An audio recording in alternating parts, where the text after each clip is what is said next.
Welcome to the Marketing Boost Solutions Podcast. Join host Marco Torres, along with expert guests, as they deliver incredible, proven solutions to your marketing challenges in each power-packed episode.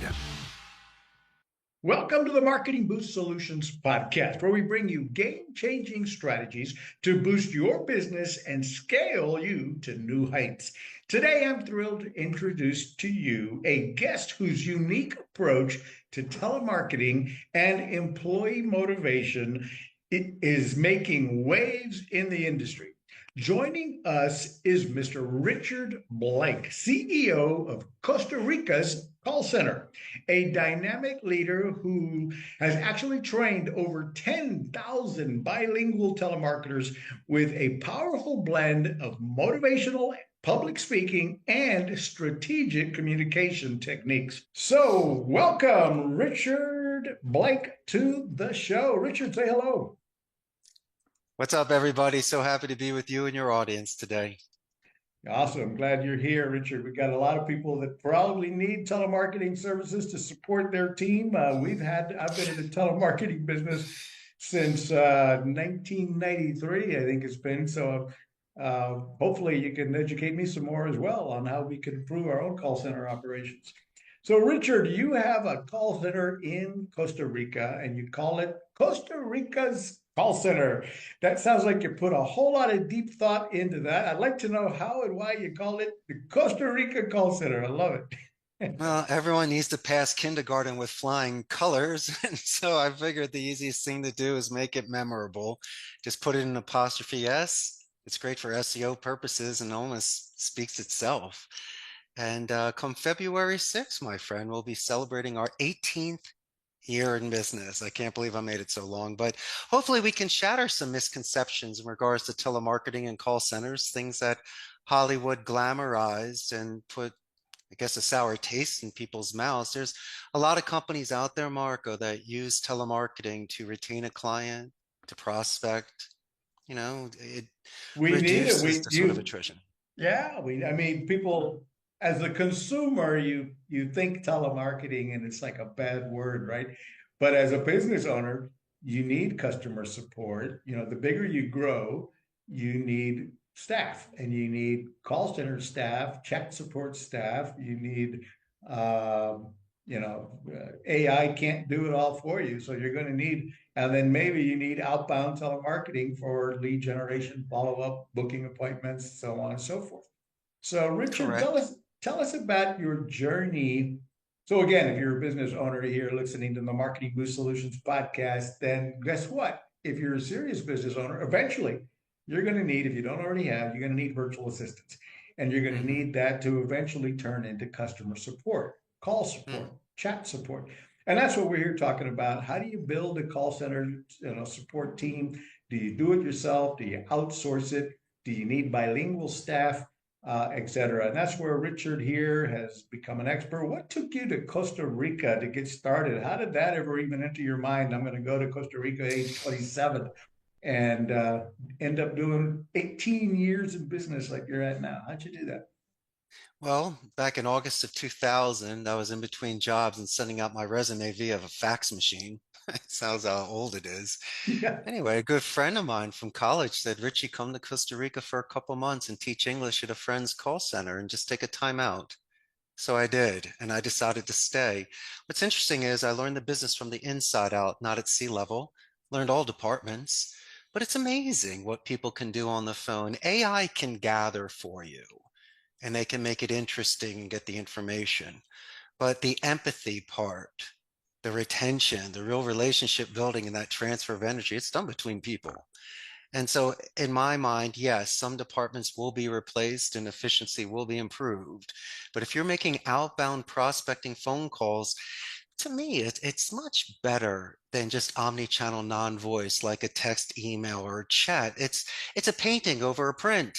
Really, it's not microwaved. It's really a home cooked meal. And so it's the reverse. When people years ago used to think the email and the chat was the new thing, and I agree with that. It's convenient, but it can also be latent and misinterpreted. And so if you're making a phone call, you're really putting your best foot forward. You can pick up these certain tell signs. You can anchor better. And you can compliment Judy, who picks up the phone before transferring me to you. So I can give positive escalations verbally in writing and really separate myself from other people trying to earn your business. We show really good faith prior to any sort of contracts. And so you're taking a lot of that essence and cleverness, right? And finesse away from this interpersonal communication or even conflict management if people are not receptive. And so look at it as an art. Don't be lazy. If somebody wants to outsource, it's because they're overwhelmed, or let's just say hypothetically, they're having a tough time finding people because they might see telemarketing as a transitional job or lower than, or maybe what you're offering is not that great. I mean, I Well, don't choose that's one everything that of the comes in. that's one of the challenges of having a call center that's U.S. based. I think is that Yes. the staff that come in look that are accepting the telemarketing position, call center support, customer support, however you want to refer to it. I know that the Hmm. telemarketing in itself it has the connotation here in the United States. But that alone means that people come in and they're looking at it as a transitional job opportunity versus other countries. I know I have a big call center in the Philippines, I've had for years, and it's a career in the Philippines. It's a well-paying job and not something people. I mean, they're looking to make this a lifelong career, and they're earning, respectable income in their countries. How does that, how does this? What's the scenario in Costa Rica as far as the staffing and recruiting and what have you with the type of position? That's an excellent point. First, I want to mention anybody that can get an ROI on their education is great. Someone that speaks multiple languages bears the mark of higher education, shows structure, discipline, and advanced cognitive skills. But let me ask you another question. How many jobs do you have or a career or what you do at work? You could use these soft skills outside of the office. A lot of the jobs is just plug and play there, and you can't really use it anywhere else. And so here you're learning how to speak with people. You do engagement, active listening, note taking. These are the sort of skills people aren't doing today when they're looking at their phones and I guess looking up information to make it easier for them. And so what's our labor pool like? Well, we're close to the United States, mountain time zone, couple hours flight from Miami. We're the only democratic society in Central America, so there's a lot of outside investments such as Amazon, HP, Intel, and Oracle. No standing army. That money got put back into education. There's a 95% literacy rate. And this is quite interesting. They claim that Costa Ricans have the most neutral of English accents, kind of like people from Iowa in the United States, can't tell where they're from. And but the labor pool's good. Could it be bigger? Of course, but people are snatching them up. So I have to compete. And there's a lot of things that I do differently than the Goliaths that have tens of thousands of agents with my 150 that I can still retain the best and still last this long. You can be very selective when you're bringing people in compared to just cattle calling and accepting the maximum of minimum. You have to be very selective because people can be a cancer, a jumper, or just, rocking the boat and they have terrible habits. I'd Mhm. rather have an 18-year-old freshman wet behind the ears, but speaks beautiful English, but no experience. Why? Because Marco and I can mold them like a squire to a knight. Come Right. on. Now, This is let a me little ask you this. freshman. You bet. Let me ask you this question. I mean, the probably the Philippines is one of the most popular areas of call center support. Uh, Sure. you've got all the major banks, Chase, Wells Fargo, Bank of America, all have huge call centers in Manila and what have you. Then you have Indian support for tech, for IT support, from banks and companies all over the country. Where did, for bilingual recently, Colombia has been very popular getting virtual assistants and call center Right. staff. Where does Costa Rica fall in the hierarchy of support for different companies? And why would, I mean, you mentioned already a few good reasons, as in their English, and yet I'm not even that familiar with looking into the Costa Rican market to outsource. Tell us about why Costa Rica is the place to be. Well, in a couple of years, Spanish will be the most spoken language in the United States. So unless someone's trilingual out in the Philippines and India, it'll be impossible for them to speak in their native tongue. So that gives me an advantage. Sure, they're a couple dollars cheaper, but if I can offset that with these specific language skills, the new market, or even merit, where if what we do is so good, I can 1.5 it, I can make up that rate compared to their 1 an hour. And so there's certain things that have to be realistic. If it's inbound support and it's a 5 minute talk time, 1 minute wrap up, come on, I can only take 10 calls an hour. I can't do 20 because of the price.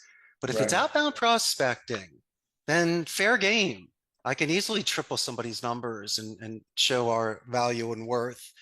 But no, the Philippines, they speak beautiful English. One of the feedbacks that I get from them is that since they are a different culture, they're in the East, highly intelligent, beautiful people, but they maybe not know what the shore is or cheese fries, who Randall Cunningham was for the Philadelphia Eagles. I mean, come on, give me a break. And then Right. in India, unfortunately, because they're extremely talented and brilliant and the largest labor pool, but I guess people use that accent as a stigma or just saying it's taking away our jobs, or they need a fall guy, they need someone to kick. And so if anybody can earn the business and give you a return on your money and quality service, anybody should earn the account, especially today where people can work virtually. But no, I guess every country has their bad and good players, but India has that accent which people Yeah, no, and automatically absolutely. And people in they'll this hit you on that. country, if you're especially if you're doing outbound, you've got to be able to relate quickly in a language and a tonality that you understand it quickly. And because in an outbound call, you're only giving anybody a few seconds of whatever they're saying as far as your attention that you're going to give them. 5 to 10 seconds is the most powerful impact of it before you decide to hang up or not. And so That's right. if on top of whatever they're saying, there's a accent that's difficult to understand, or even just immediately registers with you that it's a probably telemarketing operation, you're clicking that hang up Oh, button hold faster than on. you Let's can. let's Yeah. calm down for a second. Let me refer to one of my favorite actors, Ricardo Montalban. He had an accent, but that was the smoothest cat in town. It's like a beauty mark. I'm going to say it again. Anybody that speaks a second language understands the dedicated practice and what got you there. If phonetics is your only challenge, but your grammar and vocabulary is stellar in advance, I'm going to take you.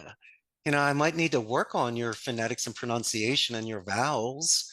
But I tell you, as I mentioned before, there are people that had to train their replacements in other countries. So they might have a feeling towards that, kind of like the movie Gung Ho back in the 80s, right? When the Japanese came in to do that automotive plant.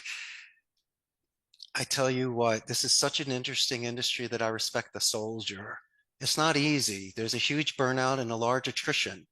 And if Mhm. somebody is able to retain a client and do good work and good business, and as you say, make it a career, all hats off to them. I really respect the craft. And so I have nothing bad to say about somebody, just about bad actors that put a bad Right. taste in people's mouths.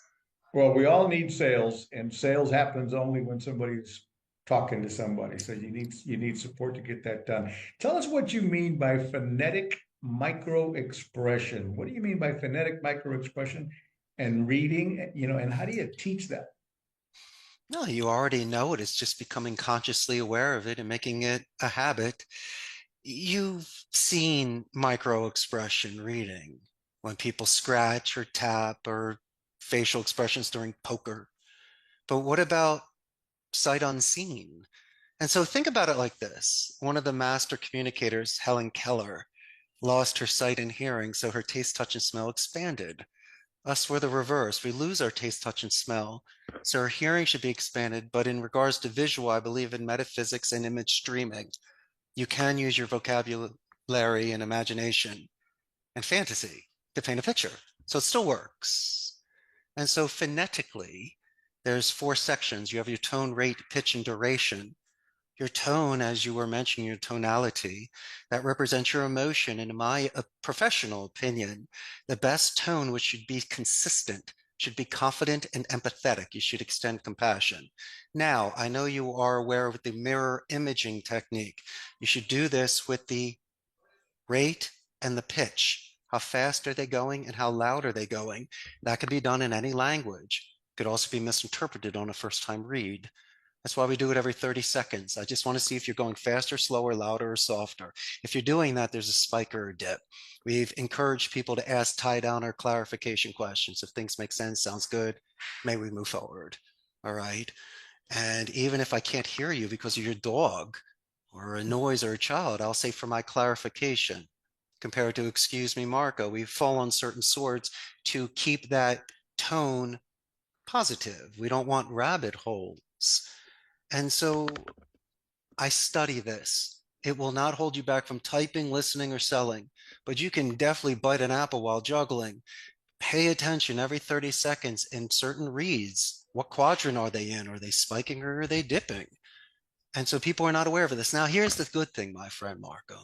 You can manipulate a tone. You can manipulate your rate and your pitch. It can easily be done. But the one thing you can't do is manipulate duration, the silence in between phonetics, because you need silence for sound. That's why phonetics is the sound, you need the silence.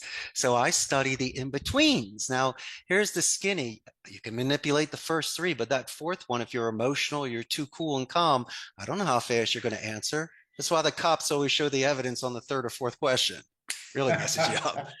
And so you might want to run circles with me and slow roll it, but if you're going to really be lucid and in the moment, and man, I've been doing this for almost 30 years. I've seen the patterns. I can do this. And so I think I've cracked a code in regards to first-time reads with people. If they're spiking or dipping, or their duration, their spacing in between is more than a 4 out of 10, that's a time for you to ask a pause, a timeout. You need a checkpoint in order to move forward. I'd rather have a solid 1-minute phone call than a shaky 5. With I'll call you later compared to confirmations of either yes or no. And so it's just slicing and dicing, my friend. We're shaving time, but we're putting in more quality. It's like buildings that can stack vertically. And so I can get more out of questions by asking open-ended questions, or just asking second, third, or fourth interested questions. Not you have a dog. I love dogs. I know you love dogs. It's a Me Too anchoring technique. But then I'm going to ask what the dog's name is, what breed it is, and how old's your puppy? Come on, man. Who else asks you that stuff? And so there's nothing wrong with stop, drop, and roll, timeouts, anchoring, 3 questions in, you remember about the dog, then you can move forward and reset. Instead of you getting huffy puffy, I can take that energy for my momentum. It's a dance, it's a game. You just can't carpet bomb these calls. If you pay attention to every single call, it's a romantic death or a sale. Either way it happens. Wow. Take it like that so you can live with yourself. Folks, you can obviously tell the expertise here, Richard. We're going to take a minute here from our sponsor, Marketing Boost. Don't go away. I got some great questions for Richard coming right up. It's time to wow, surprise, and impress your clients with the most powerful customer draw card available anywhere. The Marketing Boost Solutions Show is brought to you by Marketing Boost, where you can get valuable travel and restaurant incentives to drive your leads from prospects to paying customers. Now you can offer complimentary hotel stays in over 130 destinations worldwide. Go to marketingboostsolutions.com and try it for free right now. Folks, you just heard from our sponsor, marketingboost.com. If you're in business and you're not yet using incentives to help wow, surprise, and delight your clients, go check out marketingboost.com. It's only $37 a month. It gives you the ability to really be able to reward your clients with amazing perks and rewards, or reward them for taking certain actions like booking a call, making an appointment, and so on. So check out marketingboost.com. And we're back here with Richard Blank talking about telemarketing strategies, how to motivate a sales team, how to train your call center sales staff to deliver success like none other. And Richard here is just naming a few things. Tell us about the gamification and employee motivations that you do inside your call center. Well, I'm not going to ask your age, young man, but my generation is Generation X. And I grew up in the 70s and 80s where the arcades were the place to be. So now that I have discretionary income, I kind of relate to Tom Hanks in the movie Big. I got money. I don't want a Rolex. I want pinball machines. I want air hockey tables and as much candy as I can eat. Damn it. But no, I had the room for it. And it's a great happy medium for people to let off steam, recharge batteries. Arcades are going out of business. So as long as me, Tommy, Billy, and Joey grab some cash in a truck and drive a couple hours away to Perez Zeledon, I'm bringing back a jukebox or a pinball machine. But here's the thing. They're giving them away. Sure, they don't turn on and work, but you know the value of something.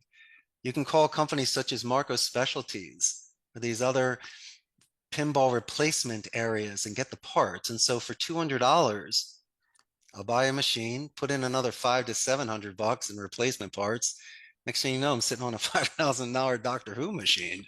And Wow. so one man's trash is another man's treasure. A lot of people don't understand pinball. They do virtual pinball, or they just don't really understand the electromechanical machines or the love for it or the patience. When I grew up, asteroids could last me half an hour, but a pinball machine could last 3 seconds. That's a lot of money, and some games were 50 cents. And so, no, it was out of reach. It was too much. But when I was down here and I figured I could get one, figured I can get three. Hey, I got room for five. I can bring some home now. I got nine. Next thing you know, I got 13. So it just doesn't stop. If I can find one on the Facebook Marketplace or through my contacts that work at the smaller arcades that do the children's games and the tokens, they hear things, and next thing you know, they're buying a machine. But why not, right? Why be so That sounds like a serious? great idea and lighten up the culture of the call center and take breaks and Yeah. let your mind go on a pinball machine with all the lights and all the activity and so on. Not a You ever bad hear someone laugh at work? No one laughs at work unless someone fails. You see a right. different side of someone. I tell you what, here's the real tell sign. I get the little taps on the arm in the morning going, "Hey, Hefe, how are you?" While I'm in the game room. And so people relax, and that's a good thing. Now, on to another question about call centers, concepts, strategies. The rhetoric and persuasion. What do you mean by the rhetoric of a call center staff? No, it's the art of speech, rhetoric. You got to choose proper semantics. I'll give you the best example. A lot of people on the phone will say, "Hey, how may I help you?" I go, "I said may, not can." I go, "Yeah, but you use the word help. It's going to evoke someone's ego." Use the thesaurus. Change that word. Same message, different delivery. So depending on the type of phone call, if it's a beginning phone call, you use assisting. If it's in the middle, it's guiding. And when we're putting the ball in the end zone, it's lending a hand. Get that word help out of there. Assist, guide, lend a hand. It's my first example. You're Yeah, talking about tonality. It needs to be a floating feather and jumping clouds and happy, happy, smile, smile. Seriously. And so mhm. when you put in certain words there that are, in my opinion, are lazy or it doesn't have any depth.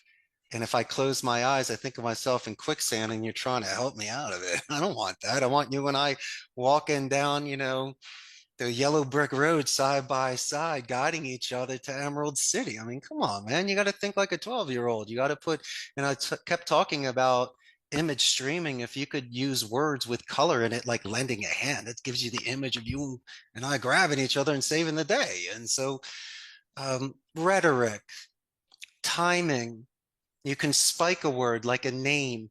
Marco, how you doing? Spike, low, slow, pause. Why? Because if you end a sentence on a high, you sound desperate. But if I go low and slow, I'm chilling, right? And my favorite is a loud whisper, kind of like El Padrino, the Godfather. Someone speaks in a loud whisper, it's a governor. You're never going to yell, but you sound great. Okay. And, there's other little tricks, I guess you could say, but it's really about keeping you balanced during the call because there's something such as a positive or a negative reinforcement. And so if I say something to you, I got to gauge your reaction to it. And so a lot of people just love to like desert pitching, where all they do is run through that desert without looking for water or an oasis.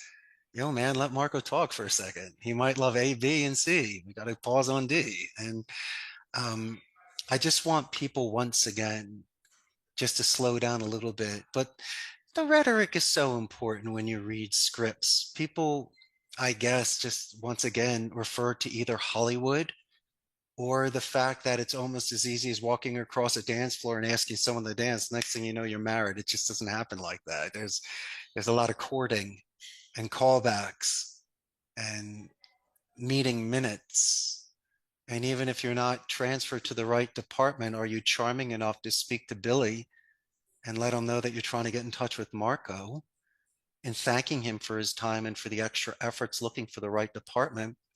And then when I do get transferred and you pick up, before I even introduce myself, I'm going to say, Mark, I just want to let you know that Billy was incredible. He really assisted me today. And you go, Billy, how'd you get him? He's in the mailroom. I go, I got him. When was the last time someone complimented Billy? And Right. so you got to think on your toes. You got to be James Bond. It won't always be your special pen that gets you out of it. You got to look around the room and see what you can grab. You And know, speaking of that, what you're saying, I mean, so many people have the impression that, sales is not for me. I am not a salesperson. I hate sales. Yet you're in business for yourself and you have no idea how to sell. And yet you're talking about, strategies that have taken you 20 years to develop that you would obviously teach to your entire staff as you've trained over right, 10,000 telemarketers. But you listen to you and you realize it's no different than being an actor on stage. You have to learn, it's all teachable. You can learn the art of singing with your voice and knowing how to deliver the words and the lines that you must memorize with your script. So you have portions of your script that are going to be memorized, and then you've got to, like you said, fill in the gaps with rhetoric and persuasion and tonality, ups and downs. And you really have honed it down to a science from what I can hear on just listening to you go through, because we never covered it all on this podcast.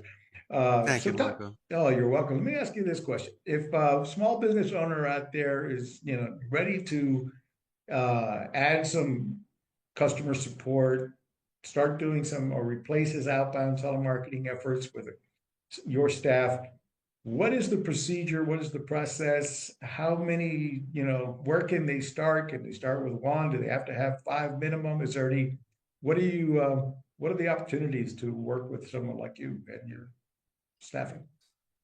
First, my company is inscribed in the United States. We follow all US business and banking laws. That gives people peace of mind. Naturally, my goal is to work with you forever, but I can't hold your feet to the fire. My contracts run monthly. I at least need 40-hour work weeks. To me, it's still not enough time. And my minimum agent is one. But what happens if Joey gets hit by a bus? I'm not a blended center, it's a dedicated center. I don't know how long it takes to train an onboard. My favorite for just a pilot is 3 agents for 3 months. So I have the odd man out. And secondly, it's important that you have a large enough script or a list to call.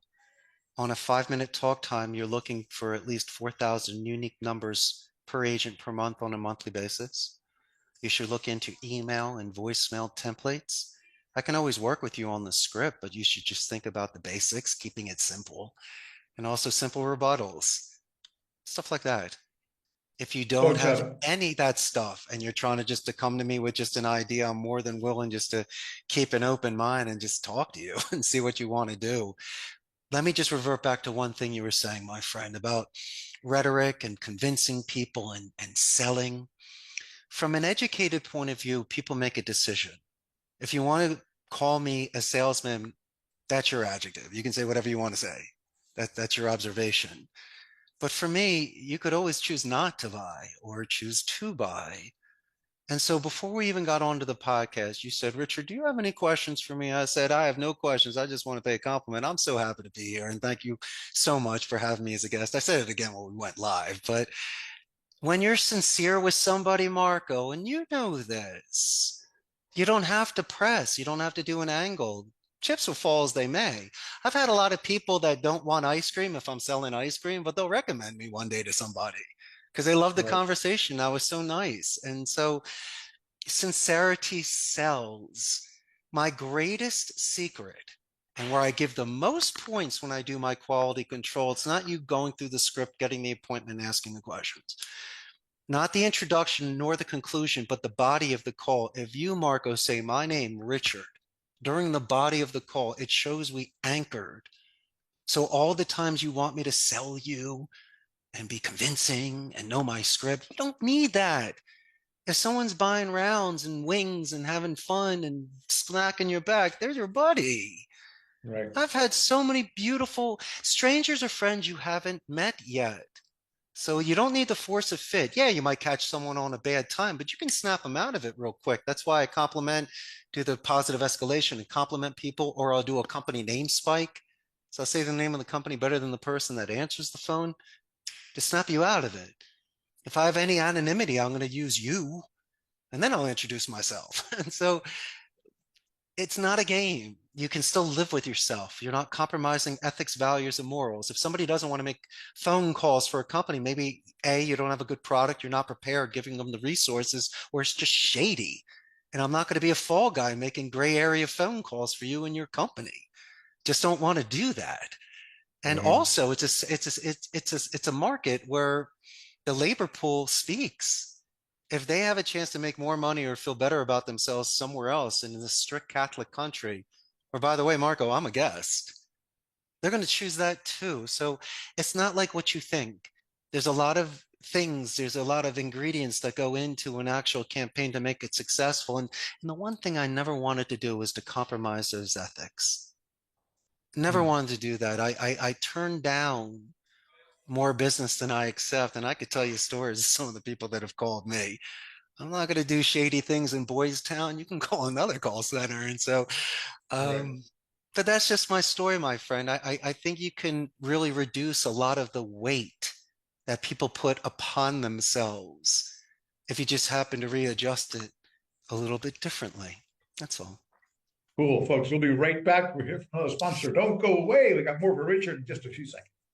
Is your business on autopilot yet? Do you have automation in place to capture, nurture, and convert prospects into clients via email, SMS, ringless voicemails, appointment setting? Get all the inbound and outbound marketing tools in one place. Go to marketingboostsolutions.com for more on automating your business so you can make money while you sleep. You just heard from automationbooster.com, folks. If you're don't have everything automated on your website, I tell you what, I've been an internet online marketer since 1996, before Google, before Facebook. I've never seen under one roof something so affordable as Automation Booster, where you can automate your email, your texting, your voicemail broadcasting, set up your sales funnels, automate everything, including the Marketing Boost incentives. We provide over 100 different templates that you can add the incentives with whatever the call to action is. Go check out automationbooster.com and look at how you can automate your business and get moving things, make money while you sleep. We're back here with Richard Blank. We're talking about how to set up your scripts, outbound telemarketing, inbound call support.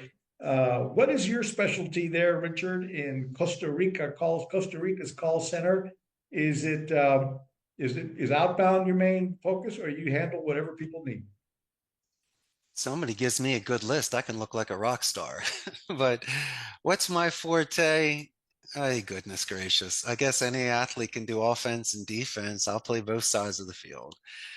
We can retain clients. We can do upsells. We can verify third-party information.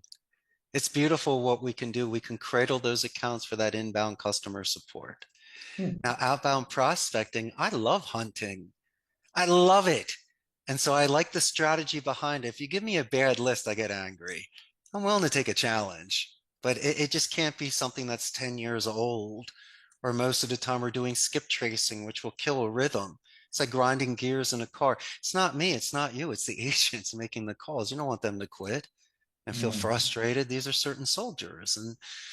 But I tell you what, when you do write a beautiful script and you hear the agents using it, and they get their first appointment and you ring the bell and everyone gives high fives, there's nothing better. I tell you what, you and I are at a certain age right now where we need to pay it forward. Okay, we're both professionals and businessmen, and we've done well. We can talk about that. Or we can talk about this next generation. And so if I can make somebody more confident, more self-reliant, and by doing it with skills that are more than just pressing a button or just making a widget, real good life hacking skills where you can make a ton of money, have a ton of friends, find the girl of your dreams, and have that advanced ability. Out of all my friends growing up, I was the only one that could speak Spanish. Not saying I was more intelligent, but I had a certain flag on me that no one else could do.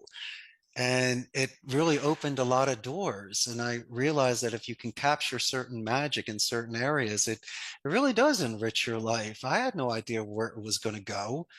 And, I tell you what, Marco, I wasn't smart enough to get into Harvard Law like Grandpa, Columbia Business like my pops, or Washington Lee University undergrad like my brother. I'm just a fun kid. I didn't study. So I went to the University of Arizona. I was a Spanish major. I studied passion. And if you do things outside the classroom, your dedicated practice above and beyond, don't be surprised if Daniel-san beats Johnny in the Karate Kid. I mean, if you love something and you have a spark, you win. And I love this second language. And look where it took me. No, it's true. I similarly grew up not speaking Spanish, even though I'm Latino. My last name is Torres. But I grew Yeah, I can up, see that. I grew up in Puerto Rico where Yeah. it was too cool to be gringo. So I went to private schools in Puerto Rico. I was surfing with the American kids. All of the American people back in those days were the ones running all the major corporations. So the fact that I spoke English was where I wanted to be. And so speaking Spanish was not a priority until I got out of high school. I dropped out of college and decided to get into the restaurant business, and I had to start dealing with customers. Mind you, convinced my mom to open Mexican restaurants. And so here we are with Mexican restaurants in the Caribbean, and people are making fun of my Spanish because it sounded too gringo, just so much for you being Mexican. Oh my God, it was hilarious. So with the financial motivation that I finally learned to be Yes. fluent and in Spanish, and then from there picked up Portuguese along the way, because for another business reason, and so on. But yeah, being bilingual is been key in my life and continues to be. Richard, back to how do people get a hold of you? What's the best place to go? I'm going to share my screen again and show your website here. Costa Rica's callcenter.com. Is that correct on That's right. They can go there and contact us. You can send me an email or send it directly to CEO at Costa Rica's callcenter.com. Or I always encourage you and your audience to buy a ticket and fly down here and see this beautiful ecotourism paradise in Central America. And you get to hang out with me for a little bit. Absolutely good idea. Come down there, meet you, see your call center, and just talk about how you can help them build, scale, and grow their business. You can also That's reach right. Richard on LinkedIn. Look for Richard Blank on LinkedIn and reach out to him. All the links, by the way, are in the show notes below. So if you want to reach out to him, ask questions about what it takes to get some additional support in Costa Rica, reach out to Richard, and he'll have more than willing to help you, show you how you could scale and grow with Definitely. outsourcing services. And basically anything, guys, that you do over and over every day, uh, you or your team is doing over and over every day, you ought to be looking at that as how can you set up to outsource that? How can you set up that business process into something that can be outsourced, whether it be, you know, for cost savings or to improve the efficiency, focus on core activities, scalability, and outsourcing it's obviously what many larger companies do, and they're outsourcing either to the Philippines, Colombia, India, Costa Rica, etc. Right. Now you know a guy. If you watch this show today, you've got your guy. You know a guy in Costa Rica. Oops. Oops, sorry That's about right. that. I You was going to know the say, guy. that's me. Yeah, you know the guy in Costa Rica with a perfect bilingual sales team. And I have to admit, that's one of the areas that I've been meaning to talk because we're looking at launching and upgrading everything in Marketing Boost to start offering additional languages.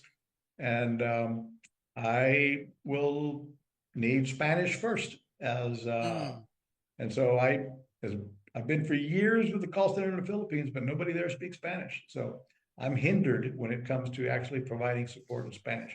And if you're like me exactly. out there, anybody else in business, if you're going to have an outsourced call center, why wouldn't you want them to be bilingual while they're at it? If they have the good English and they can also handle those that happen to be Spanish speaking, which is a huge population in the United States alone, not to mention all of South America, Central America, and around the world that speak Spanish. So, Richard, you're in the right place. You picked 18 years ago, Costa Rica, and congratulations for that. Um, what other final words of wisdom would you give anybody who's attempting to come up with sales scripts, inbound or outbound? What would you guide people on how best to do that with or without outsourcing call center staff? I mean, Writing is not the easiest thing to do, but maybe just for kicks and giggles, maybe watch certain movies like The Wolf of Wall Street and Boiler Room and Glengarry Glen Ross. I like the Prime Gig. That was interesting with Vince Vaughn and Ed hmm, Harris. But you might not be slinging real estate or stocks. But why don't we just slow down for a second and just see the momentum, the script writing, the onboarding? Maybe if you want, look at certain companies that you really like, that you're loyal to, and go to their website and read their homepage out loud and tell me if you like how it flows and does it give you the warm fuzzies. And so, as I'm saying, you need to be, there's certain structure you have to making phone calls. You got to do introductions, you got to ask questions, you got to confirm it, and you got to tie them in and do certain callback dates or commitments with emails and voicemails and meetings. It's just really the bridge is if people feel comfortable working with you. And so if you're capable of doing a little bit of due diligence before a podcast, a phone call, a meeting, you might find 3 or 4 things to anchor with. Or if you look at the website, you realize they don't wear ties. They wear nice button-down shirts and they have a beautiful loading dock next to a lake and the one guy's a golfer. I mean, come on. I mean, there's 1,000 things. If you Google me, you'll see my pinball machines, my Art Deco building. And if you call me up and you say, hey, Richie, before I pitch my services, I love pinball as well, and I love convertibles and Art Deco. I don't even know what you're selling, Marco, but at least you have 3 minutes. I'll give it to right. you if I'm not busy.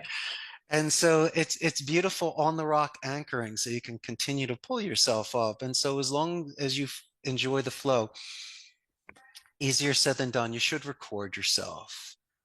And most people don't like how they sound, but this is what you got. So my suggestion for you is once again, sometimes sound a little louder than you should, speak twice as slow, use trigger words. Those should be spiked. You should pause before names and numbers for emphasis. There's nothing wrong with using military alphabet so emails don't bounce back. And a lot of times people have served in the military. So there's another beautiful anchor with people. You should always incorporate that positive escalation, compliment everyone that you speak to prior to the decision maker, give them verbal and written compliments that separates you from other people. And I guess my biggest advice is the internal, it's the core.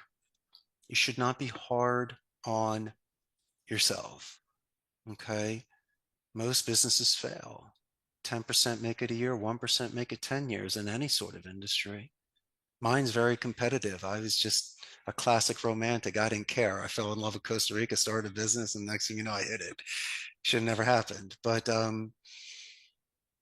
it's like the gym.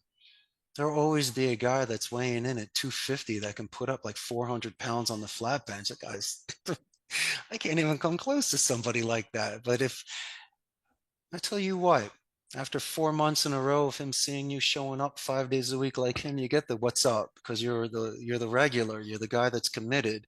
Obviously, some people are born with natural good looks and talent and a certain voice like James Earl Jones. Some people have to work on it. How about this? My last suggestion. I'm going to give you 3 people you need to study. And this is fun homework, not bad homework. Like when they brought in the VCR in class. Yeah, no test, and it's a movie. You should study Templeton Peck, the actor Dirk Benedict, when he was in the A-Team. Excellent rhetoric. Another one of my favorites was Pierce Brosnan when he was Remington Steele. Phenomenal show of delivery and composure. But my favorite of all time, Basil Rathbone, when he was with Nigel Bruce, did 17 Sherlock Holmes movies and dozens of old-time radio stuff. You want to study the master, listen to this guy. But you just can't sound like you're from, Queen's English and from England. It's going to sound out of place. But if you want to hear the most beautiful rhetoric, delivery, rebuttals, composure, this guy was on. And so where do you begin? That's where I began. I wanted to make it fun. So study the face man. Have some fun, learn how to be smooth, and then transform that into your delivery and just go from there. But use your imagination, paint pictures. And if you do something like that, then you'll enjoy your work and it won't seem like a chore. But I can't thank you enough, Mark. I was hoping to share a lot of stuff with you and your audience today, and maybe I'll deliver. Did I leave any? I think you did, definitely. You gave us a lot of suggestions, amazing amount of ideas, and even where to go continue. Is there any book that you recommend that could help people set up their sales processes like you're describing here, Richard? I can't choose one of them. They'd all get mad at me. Why don't you choose a children's book to make you feel good, like The Giving Tree or something? I don't know. something that's easy to read, takes 10 minutes, puts you in a good frame of mind, and then write your script. I don't need to study Zig Ziglar. What are you kidding? Tony Robbins, they're incredible people. But I tell you what, self-help is internal, man. You should just go out and paint your own pictures and create your own beauty out there. You can't compare it to a Picasso. Be that person.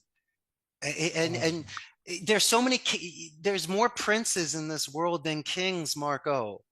So you can't compete with the Stones. I'd rather just be in an excess band, it's right. Be content with where you are at. And if you're growing that way internally, things might seem a little bit different than what you're expected to do. Wow. You've been amazing today. I appreciate, Richard, you coming on the show and giving a lot of us some insight on where to go and who to go watch and learn from. And so, folks, all of these links, we'll put them into the notes down below.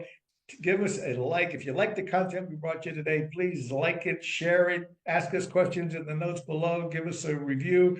Really appreciate everything, guys. And don't miss us on the next episode of the Marketing Boost Solutions podcast. See you soon. Thanks for listening to another episode of Marketing Boost Solutions Podcast with your hosts, Captain Marco Torres. Now it's on you. Take the next step now. Go to marketingboostsolutions.com for more on how you can wow, delight, and surprise your clients with the most amazing draw card on the planet. So stay thirsty, my friends. Stay thirsty for knowledge. See you next time.